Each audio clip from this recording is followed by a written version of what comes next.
beautiful? Man. Hey, what's up, my brothers? Today's knife review is a cool knife. It is the Toferner Viking Thor knife. And funny enough, it's actually rated as number 111 out of all of the fixed camping knives, which I think is pretty high up there because there's got to be at least a few thousand. So we're going to go ahead. We're going to dive into it real quick. Hope you guys enjoy this one. And I think I'm going to do a little mini series. I've ordered a couple more and we'll see how they perform in real field environments. Thank y'all. Here's the box that it comes in from Toferner. It's got this really beautiful kind of Viking Celtic design around it. And as you can see, it is made in the Czech Republic. And as we open it up, let's see here. I just really love it when a company takes the time to put in some product info with the box. You know, a little thank you, a little bit of information about their product. That really means a lot to me. That lets me know that this guy really does care about his knife and your experience with it. That's so important, and more knife makers should do this.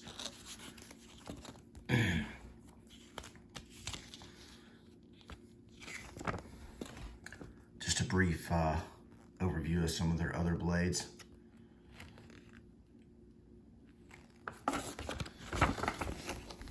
And it looks like on the back they've got a little rundown of their process. Now all of these knives, you'll probably hear me state this in the video several times,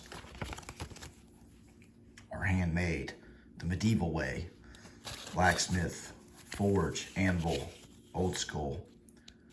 This is some information on caring for the knife and customer service. Comes in English and Czech.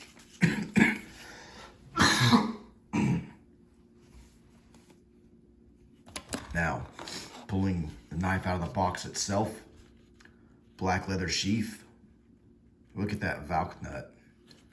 For you guys who don't know, the 9 points of the 3 triangles symbolize the 9 different worlds in Norse mythology, okay?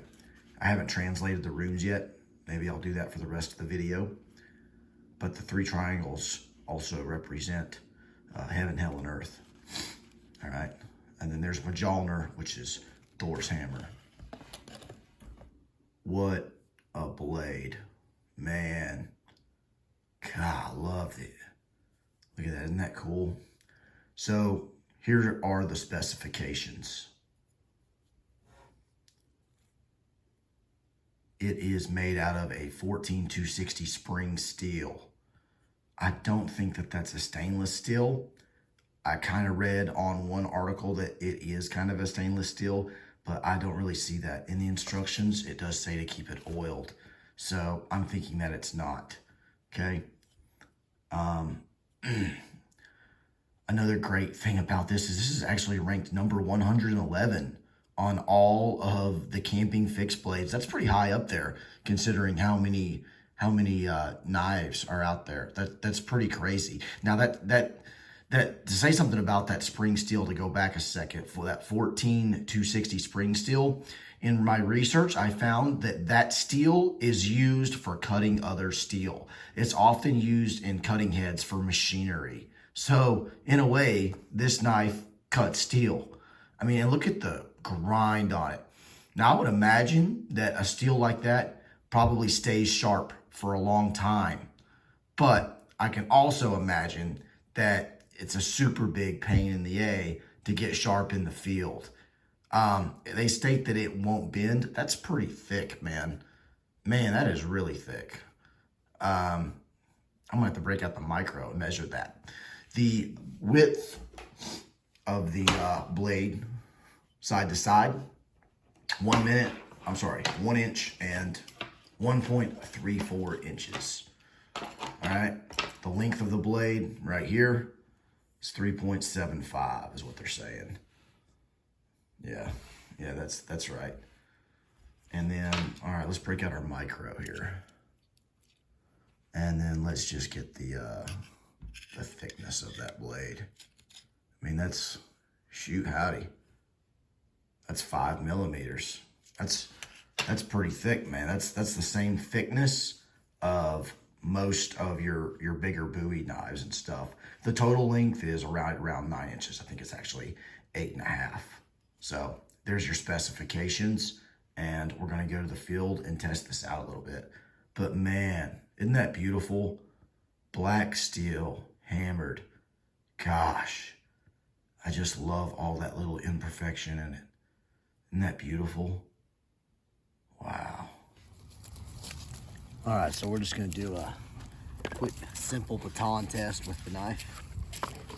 Now, obviously, this knife can do this. If anything, I think it's built better for this than some of the other stuff. And I'll show you guys here in a little bit why. Let's see.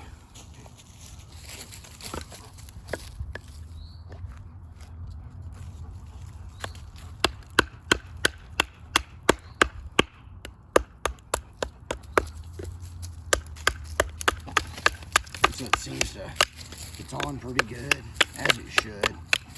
I mean, almost any knife can baton, really. You guys will see here, though, that the fine work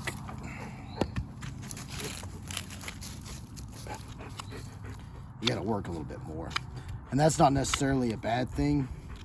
I mean, this is just out of the box, you know what I mean?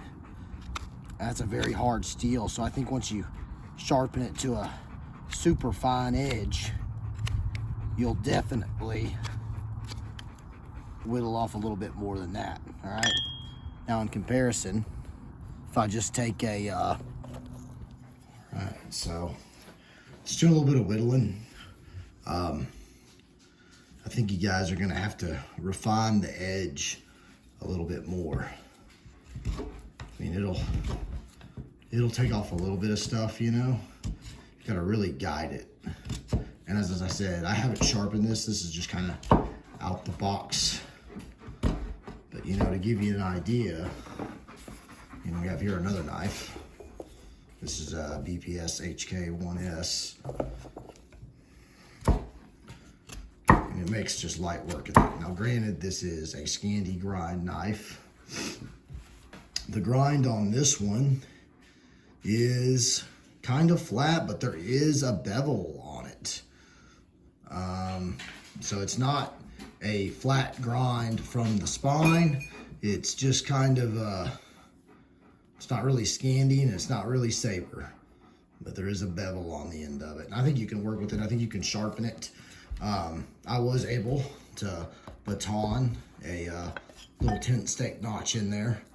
So I think it'll be okay as a camp knife after you refine that little edge on there, okay? So I broke out my little Sharpal sharpener here and just kind of cleaned up the edge a little bit. And it actually seems to be doing a lot better just after some really light sharpening. Still kind of a bigger, thick blade, but I can actually whittle with it pretty decently now. So I think you guys are going to do all right by getting this blade, and I think you're going to have a lot of fun with it, man. And I hope you guys enjoy the review. If you like it, I'm going to put a link down to it. Feel free to click on that and get you one, man. Thank you, boys.